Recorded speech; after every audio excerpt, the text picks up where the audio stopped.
Let's read the 48 Laws of Power. So we're on Law 2. Never put too much trust in friends. Learn how to use enemies. This is a kind of crazy chapter. Some of the examples that they give, it happened a while ago and they make sense. I'm not really sure how you apply it to your life, and of course, take this all with a grain of salt. I don't think all of this is necessarily true and laws to live your life by.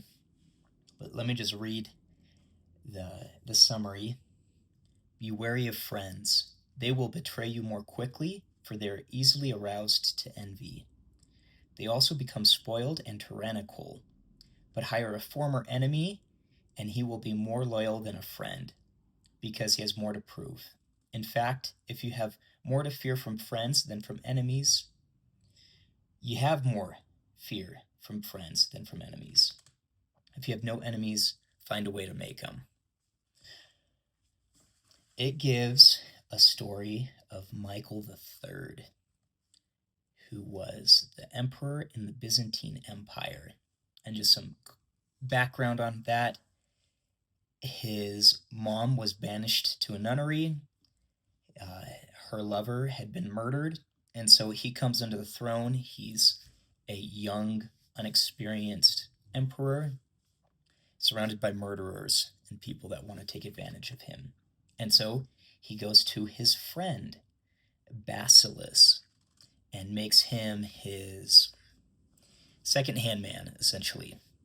He gives him more money and more power, and at one point, the emperor asks Basileus for, I think there was some financial strain on the kingdom. He asked him for some of the money. He gave him back. And Basileus just looked at him and smiled. He's like, no. A couple days later, the emperor wakes up to have soldiers all around him, and Basileus watches him get stabbed to death. And then Basileus becomes the emperor, goes around the town with his old friend and the person that put him in this position of power with his head on a pike. So pretty crazy story of essentially, friendships are good. And of course we need them, but it seems like what he's trying to get is a friend will stab you in the back. And now the next story we'll go over in part 2 is why you should hire your enemies.